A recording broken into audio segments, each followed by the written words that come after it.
So from my perspective, everybody's doing something, everybody says they're doing things, but I don't think there is an understanding and a clear consensus across the industry that this is how we're going to move forward together. Hopefully as NRG lawyers, we can get that together and move forward in that respect.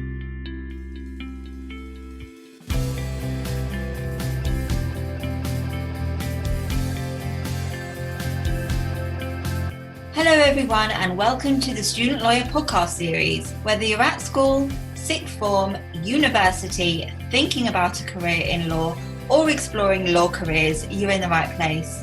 We are the one-stop shop for student lawyers. If you'd like to join the Student Lawyer as a writer, please email hello@thestudentLawyer.com. This episode is sponsored by the University of Law. What really sets the University of Law apart from other universities is its belief that its students should learn in a realistic, professional and contemporary context. They focus exclusively on practice-based training and give students access to their extensive career service and jobs vacancy database as soon as they accept a place with them. Through the University of Law's Pro Bono program, law students can hone their skills by working on real cases before they graduate. The University of Law offers a range of postgraduate legal training and master's degrees designed by qualified experts to help students advance at any stage of their career. Their courses are employment focused, honing key skills in a teaching environment based on real legal practice. Part-time and online study options are also available on many of their courses to help students work and study at the same time. To find out more about the courses on offer, click the link in the description box of the podcast.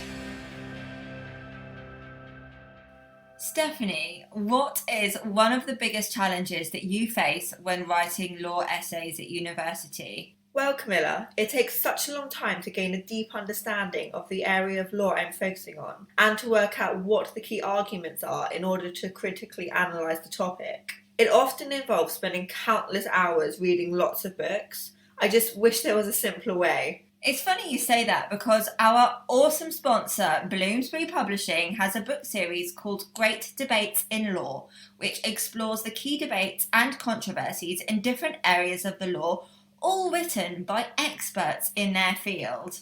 That sounds perfect. Where can I find out more about this book series? Head over to bloomsbury.com and for limited time only, they are offering listeners of the podcast 20% off any book in the series by using the code GreatDebates20, and you can find the details in the description box of the podcast. Welcome to the Student Lawyer podcast series. My name's Camilla and I'm a future trainee solicitor and LPC student at the University of Law.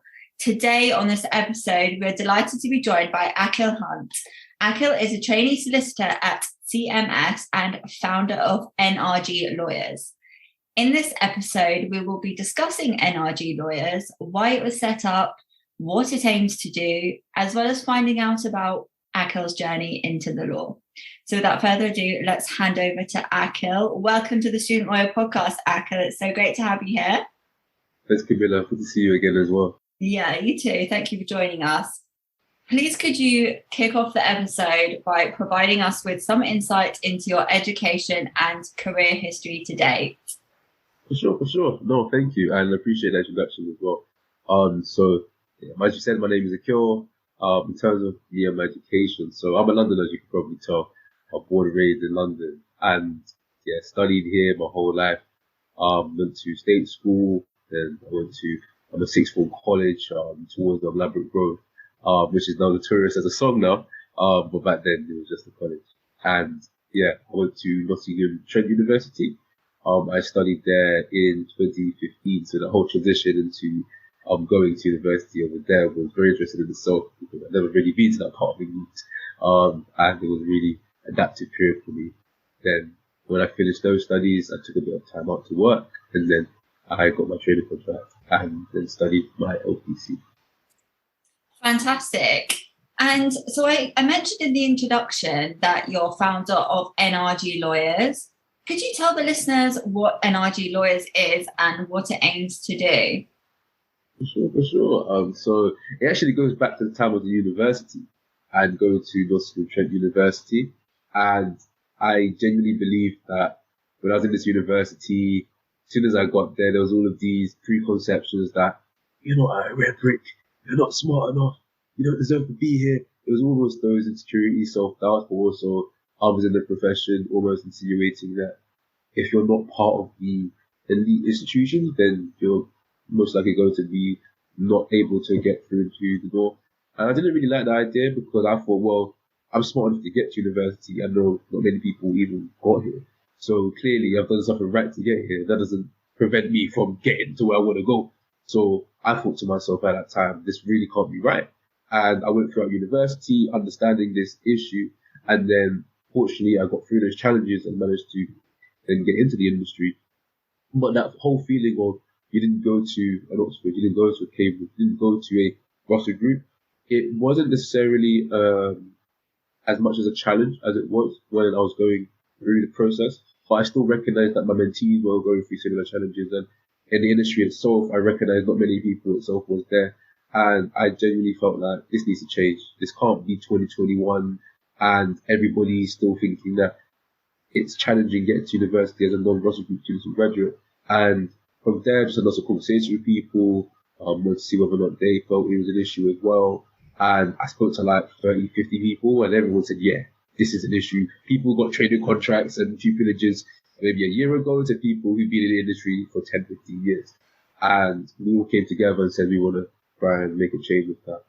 So yeah, I'm the chair of NRG Lawyers, and I have a fantastic team as well that's assisting facilitating. There's a tour of us across the country, from Nottingham to Birmingham to Newcastle to London. So yeah, it's been a fantastic journey so far. We've got a lot to showcase for ourselves. I just think it's brilliant that you decided to set up NRG Lawyers. I would have really appreciated something like this platform when I was at university. I went to the University of Kent, which is a non-Russell Group university as well. And I remember having conversations with people in the library at uni, and it would be like, oh, what are you doing after? And everyone would be talking about, I don't know, it wasn't really commercial law that people were focused on. It was other areas of law. And it was, I remember a conversation, I can't remember it in that much detail, but I remember the vague idea was that people from this uni wouldn't apply for commercial training contracts. That would be Oxford, Cambridge, red brick unis. Like, it's not really for us. Yeah. So I got that preconception in my head and thought, okay, well, I'm obviously not good enough to do that. So anyway, cut a long story short, it took me about 6, 7, 8 years to decide to get the courage to actually apply for a training contract. And it wasn't until I started to see other people's journeys from people who hadn't gone to Russell Group or Oxbridge unis. I saw they got training contracts. And so I thought, if they could do it, I can do it. So I think this platform will be that inspiration for people who maybe hear those whispers in the library and maybe wouldn't know any different if it wasn't for this. So yeah, I think it's brilliant. Definitely. Set this up. Definitely. And just to add on to that, those whispers in the library, they can be so deadly. Because, you get all of these rumors from people saying that, no one ever goes here and, you can't do that. And it's more of the fear of everyone else telling you can't do it as opposed to you can't actually do it. It's sometimes it gets to the point where lecturers, they be very much from these institutions. And then they might be telling you that, oh, good luck trying to get there.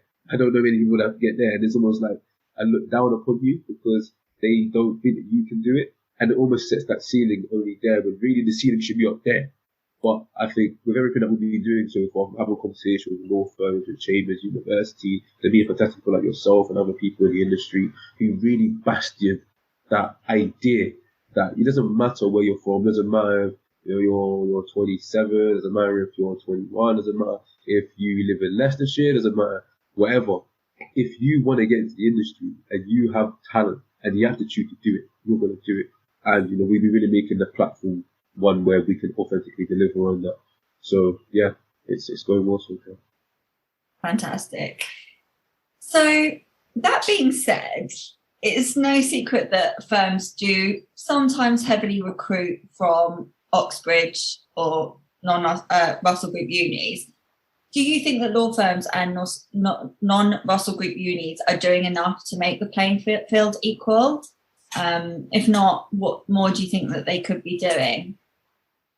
It's an interesting one because from my perspective, everybody thinks they're doing something, right? If you go to a magistrate law firm, what are you guys doing? They'll say, oh, we're doing this, that. And then you'll go to a solicitor or white shoe firm, you'll go to the different firms and you'll say, we're doing something. You'll go to chambers, we're doing something. University. But the reality is, everybody says they're doing something. But what they are doing and what they could be doing and what they should be doing are all very different variations of different things. And from my perspective, I think everybody's doing something, but I don't think there is a consensus on the best approach to tackle this issue. And I genuinely think after going through these conversations, and I say the word genuine within this because I believe this conversation needs to be honest, a candid one, a transparent one, because I don't think anywhere near enough effort has been put in place to make sure that the playing field is wide for those that, especially after the pandemic, going through the trials and tribulations and the trauma of studying from home, sometimes not having as much resources and having to deal with your family whilst you're having to go through that education system. If you don't go to a Russell Group institution as a result of that, and there is some situation that's transpired, how is that your fault? Is that due to the fact you're not smart? Is that due to the fact you're not resilient? Is it due to the fact you haven't got the competencies? I don't think that's the case. And I don't know whether or not this empathy and this perspective has really been understood by the industry. So from my perspective, everybody's doing something. Everybody says they're doing things. But I don't think there is an understanding and a clear consensus across the industry that this is how we're going to move forward together. And hopefully as NRG lawyers, we can get that together and move forward in that respect. I think that's very powerful. And what do you think, we've touched on these a little bit, but what do you think some of the challenges that non-Russell Group aspiring lawyers face when pursuing a career in law, and how do you think those could be overcome? The challenges are multi-layered based on the conversations that I've had. But I think the primary challenge, in conjunction with other challenges, is confidence. I think a lot of people go to these institutions, they sit down in their lectures, the first thing that they're told is, only so many people can get into the industry. It's a very selective industry. Not many people from here get there. And then you'll go to a law event and you'll see everybody way more prepared than you on paper. Everybody having open days, everyone having vacation schemes, everybody seeming that they're better than you.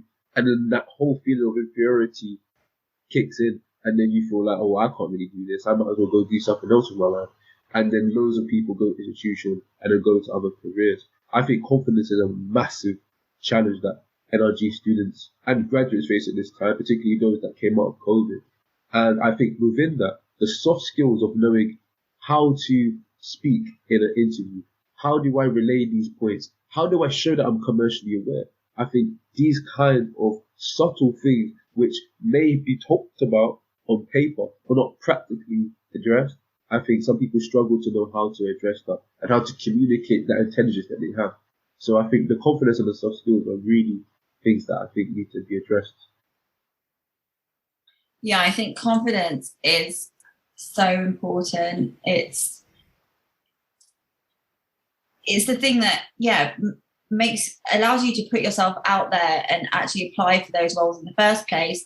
And then also what enables you to come across obviously confident in the interview, which can actually help you to get the training contract or the vacation scheme. But it's not something that can be developed overnight. So I think it is something that non-Russell Group students would have to kind of develop. And for me, that was something that I developed through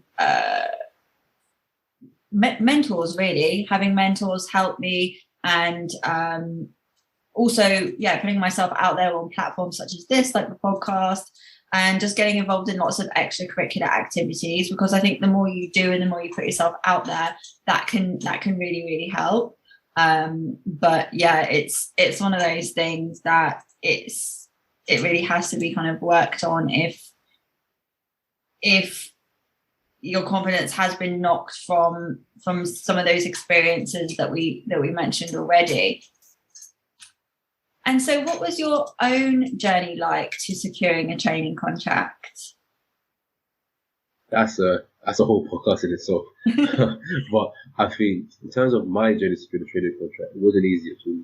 Mm-hmm. When I went to university, I didn't know what a training contract was. I knew that there was some firms that were really good. I knew there's some firms that others think wasn't really good. And even the term really good, I know is still so subjective now. Having spoken to people in my team who are not at the biggest, shiniest firms, they're way better lawyers than I would ever be because they're just so vigorous and they're so fantastic at how they do things. I just look at them in awe because I think to myself, wow, you could have been anywhere and look how fantastic they're doing where you are. And I think it's a real testament to how much they've grown. But within my journey, I remember so many times where, as you said, I put myself out there. I tried to, take responsibility. I was, from the beginning of university, I was saying, I want to represent my law school. I want to teach French. I want to apply for leadership round competitions. I want to do video debate competitions. I don't even know how to do this, but I'm going to find a way to make sure that when I do it as I would as a lawyer in the future. And that enabled more opportunities to open up for me, scholarship opportunities, work experience opportunities, constantly breaking on the door. There was even a time where I was like, I'm going to go out there and tell everybody I just need to have work experience because I don't feel confident in what I'm trying to achieve. I don't even care what's coming up. I need to get experience. I need to be around. I need to listen and be in the room. And fortunately, after knocking on the doors and speaking to hundreds of people in the industry about their journeys and people looking to get in, I was able to develop that confidence, develop more commercial awareness by understanding stakeholder analysis, understanding how these different politicians and different societal issues or different economic issues intersect in the business world, and understand how to talk about my experience in a way that doesn't say, oh, I sat in an office for a week and, I was with this great lawyer called Martin. Yes, Martin was, fantastic for what he did. And I didn't waffle anymore. I said, during my work experience, I was reviewing contracts and I know how to articulate that experience to make them understand that I have the skills to be a great trainee. So that journey wasn't easy. I came from a county estate in London from a single parent household. Knowing how to conduct yourself in this environment is almost the antagonist of that reality. But I think having good role models and having, networks which were really supportive was really helpful in that way. As well as getting involved in, initiatives outside of my studies like negotiating competitions and co-founding the society. So yeah, it was really useful to have those experiences and it really helped shape who I am now. I really love that story. Before we get into the second half of the episode, I'd like to take this opportunity to talk about the sponsors of today's show and the law school that I chose to study my LPC at, and that's the University of Law. The University of Law believes in training students for the real world from the moment they accept a place. Their experienced career service and award-winning pro bono clinics offer students the chance to get real-life experience from the start. They offer a range of postgraduate legal training and master's degrees designed by qualified experts to help students advance at any stage of their career. Their courses are employment-focused, honing key skills in a teaching environment based on real legal practice. Part-time and online study options are also available on many of their courses to help students work and study at the same time. To find out more about the courses on offer, click the link in the description box of the podcast. I'd love to move on and talk about imposter syndrome now, because I saw that you spoke about it on LinkedIn recently. And so I wonder if you could maybe talk about your experiences with that. For sure. So firstly, I just want to say LinkedIn is a fantastic platform to share experiences. And for whoever's listening right now, I really encourage you to go onto LinkedIn, be proactive on their good relationships, because LinkedIn changed the way that I approach networking. It changed the way I approach building a personal brand. It changed the way that I am as a lawyer, because I understood a lot more of how to position who I am through the medium and not pose as if I am this person, and be more authentic in that. And with regards to imposter syndrome from my perspective and how I've gone through that journey of still overcoming it, because it hasn't gone away, it still exists now. It's not something that you readily identify as imposter syndrome at first. It starts off as insecurity, or it starts off as you comparing yourself to others and thinking, I can't really compete with these people, I can't really do as well as these people, I can't. It's all about a negative approach to your perception of your journey. And in my experience, that was one of my biggest downfalls, because I felt like if I say water and not water, if I don't have abundance of work experience, if I'm not at a Ross Group institution, that undoubtedly made me feel like I'm just not good enough. And a few things that helped me come out of that space, which I really encourage other people to take into account, if they have imposter syndrome is, as you said, Camilla, getting involved in things that stretch you and they really make you want to come out, and show what you have in terms of your skills. Also, having people around you that really push you up and not push you down. Because there were sometimes I was at university, I had my suit and my tie on thinking, hey, I'm professional lad. And some people will be like, why are you wearing a suit and tie? What's wrong with you? Like, you're a weird guy. I go to an exam, I'm wearing a suit and tie. It's for my confidence. It's not to impress you. It's not to feel like I'm above you. It's not to make you feel insecure. It's for my confidence. So I don't feel like an imposter when I become a lawyer. And this was way before I had a training contract. So I had people around me who gave me that was a confidence that being yourself and being confident in yourself is really going to help you get to where you want to be. And that ownership of identity really helped me. And that's also linked to the final point, which is linked to those experiences, which is I had to almost create who I wanted to be in order to become it. And it's not a figure to make. I don't really agree with that perspective because I would never say anything in my journey had to be fake to get here because it's all a genuine representation of my character, who I am. But there were elements of me where I thought, I don't know if that really can be me. Like, I don't know if I can be a lawyer. I don't know if I can be smart. I don't know if I can be articulate in the way they want me to, which I had to show in my own way. And I think owning how I represent that and owning it through continuously allowing the industry to understand this is me, this is who I am. It allowed me to then transcend into identity, strengthening position. And I just knew who I was and I could go to any room and I could say, look, this is me, take me or not. And it meant you have to make a decision on me as opposed to who I'm pretending to be. And I think that really helped me to overcome the imposter syndrome. Yeah, I think it's so important to just be yourself because I've been in a situation before where I've tried to mold myself into what I think is the ideal trainee. And it just creates extra layer of pressure that you don't need when you're going through this training contract, vacation scheme application process because it's challenging enough already. And secondly, it's just pointless because why would you want to pretend to be someone else, end up working somewhere that doesn't appreciate you for who you are, and then you just end up being most probably miserable. So yeah, I think it's really good. I think it's really good that we've got this label of imposter syndrome because we can recognize it, know that it's a thing, and then move past it. But yeah, I don't love the phrase imposter syndrome, so I wish you could like read it somehow. Yeah, maybe we can think of a name and watch this space. Yeah. So, Akil, did you have any mentors when you're going through this process, or maybe even still now? How have they impacted your journey, and what advice do you have for our listeners about how to make the most out of mentorship? It makes me smile when I think about my mentorship experience because I've been very blessed to have some fantastic mentors. And I actually had a conversation with my friend about this yesterday regarding how I got mentors in my life. He's not in law at all. And one thing that I understood about the whole journey of getting a mentor is they have to meet you halfway. And it takes as much time for you to give time to your mentor as your mentor gives time to you. So it's almost like you get what you put in it in a way where it's not cliche. It's almost, if you're very proactive with them and you're very clear with them, your intentions and your ambitions, then they will help to guide you where you want to be. Whereas if you don't really communicate with them, you don't really have a conversation with them, then they might feel less inclined to think they want to invest in you, support you on your journey.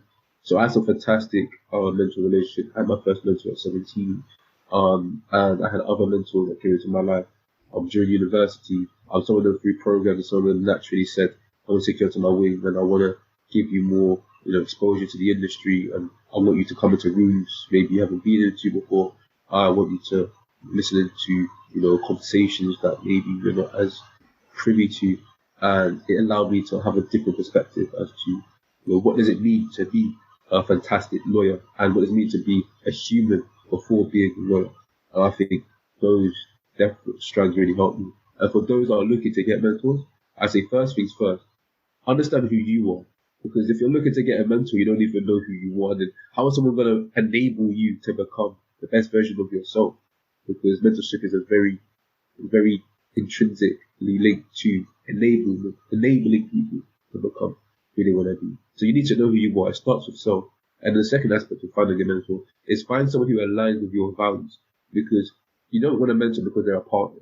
You don't want a mentor because they're an associate. You don't want a mentor because they're at this shiny place that makes you think there's unicorns and there's rainbows and there's candy in the other room. You want a mentor who's genuinely going to be aligned with you and is going to help build you.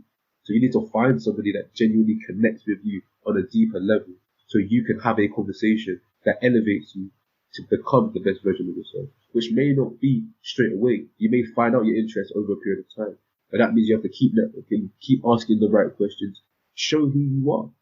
And you can't show who you are without knowing who you are. So know who you are, find mentors that align with your values, and most importantly, be persistently consistent and authentic with them.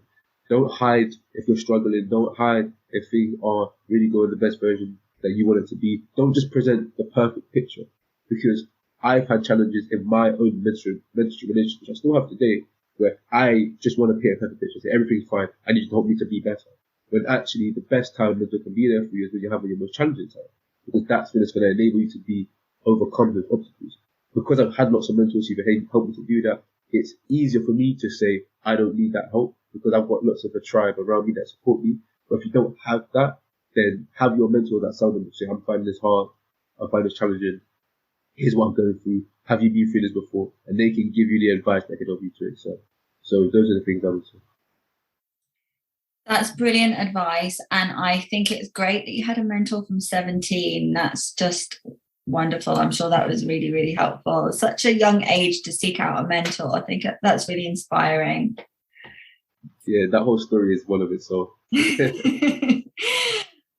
so do you have any other words of advice for our non-Russell Group listeners who are aspiring to a career as a solicitor? I've received so much fantastic advice, and I've given a lot of advice in the past. Looking back at the advice I've given, looking at what I understand now, the first thing that I would say in terms of coming into the industry is firstly know why you want to be in the industry, because this is not a motivational talk. I'm not trying to just buzz you up and say, oh, know your why.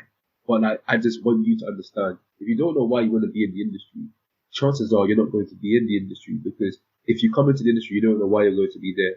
You'll get in and you'll just leave very quick, because you don't understand the reasoning behind why you want to be a lawyer, what's going to keep you there, what your interest within law. You're not asking yourself the right questions. So I'd first start asking the right questions as to why you want to be in the industry, because that will give you a clearer map as to what part of the industry really excites you and really wants you to be the best version of yourself. I would then say, when you're going into the industry, look at experiences that show the skills in the way that it shows you, not the best way it shows the skills to show an employer. Because ultimately, some people think if it's going to impress an employer, it's got to be a shiny law firm. It's got to be, something that's a paralegal. It's got to be a legal assistant. It's got to be this. It's like you don't think widely. Like doing, a podcast with the student lawyer might be a very fantastic piece of experience, which can enable you to be a fantastic lawyer, just based on the fact you're connecting with people that align with your values. And then that can allow you to then get an experience with somebody that you meet on a student lawyer, and then that could allow you to then get a training contract. But it starts with you going to find things that align with your values, and you doing things that represent you. So do experience that represents you. And finally, I'd say treat it like a marathon, not like a sprint. And I always use this example nowadays, because now I'm in the industry, I understand more than ever that a training contract isn't the end of the line. The training contract is the start of you building a career for yourself, building a reputation, building a brand, building a body of networks that are going to be with you for life. When you're in a training contract, you understand that more so, because you're meeting more people, you're meeting clients, you're meeting colleagues, you're meeting business development, you're meeting, the graduate recruitment. You understand how the business works. So as you go through into the industry, make sure that you have it always in the back of your mind that this is going to be a long-term investment into who I'm going to become. And you don't treat a training contract like once I get it, it's going to be fine. Because it might well be fine, but if you don't have the platform to spring from to create who you are in that process, then you're not going to be able to make the best advantage of the opportunity. So that's what I'd say to those that are coming in the industry. Fantastic advice. Thank you so much for sharing that. I'm sure that our listeners will really take a lot away from that. And so where can people go to learn more about and get involved with NRG Lawyers and to also follow your journey? For sure. So with NRG Lawyers, you can find us on Instagram at NRG Lawyers. You can also find us on LinkedIn, NRG space Lawyers. Hopefully we still have like a website what you can find. And with regards to myself, connect with me on LinkedIn, Akil Hunte on LinkedIn. You can find me on Instagram, Akil_Hunt. LinkedIn is the best place. Instagram is more for messaging. So unless you have inquiries or anything like that, I'd suggest the LinkedIn. You can keep in touch with the updates, more so regarding the story. And I have to just say to anyone who hasn't come across Akil's LinkedIn page before, he posts regularly, and his posts are really inspiring, really insightful, and very honest accounts of his experiences. So honestly, they're brilliant posts, and you should definitely check them out. But yeah, I didn't prepare to say that, by the way. No, exactly. You didn't even tell me to say that. I just it's just the truth. Right. Well, that comes to the end of our episode. It's been great to have you as a guest. You've shed so much light onto the experiences that us non-Russell Group lawyers face, and the challenges that need to be overcome, and the work that you're trying to do to overcome that. So it's been really insightful, and you've also given some great tips for our aspiring lawyer listeners out there. So thank you so much for coming on the show. No worries at all. Happy to be here. Thank you for your time. Thank you. And to the listeners, thank you so much for tuning in.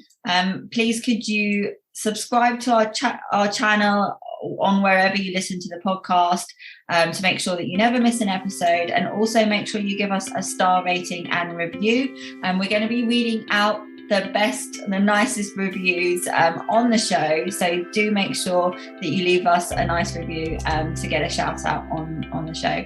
So yeah, until next time, goodbye.